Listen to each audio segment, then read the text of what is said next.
ibig sabihin ng high venous pressure alarm sa inyong dialysis machine. Ang venous pressure ay pressure after the dialyzer. Mostly, ang causes nito ay ang clotting sa dialyzer or sa inyong blood lines. Maiiwasan ang pagkaklat with early detection. Maaaring magbigay ng normal saline flushing or i-adjust ang heparin dose, bolus at maintenance with doctor's order. Like from low dose ay magbigay ng regular dose. Minsan naman, sudden ang high venous pressure. In this case na unable to return the blood, wag nang ipilit na i-return ito. Dahil ang clotted na dugo ay maaaring bumara sa inyong access at maaari itong masira. Mapa-fistula man o catheter.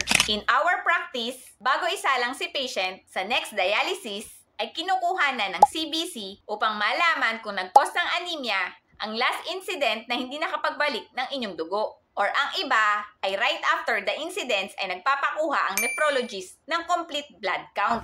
I-comment nyo naman din dyan sa baba kung naranasan nyo na ring magklat ang inyong dialyzer or bloodline at ano ang mga ginawa ng inyong dialysis nurse at nang hindi na ito maulit. Please like, share, and follow nyo na rin. See you around mga kabato! Bye!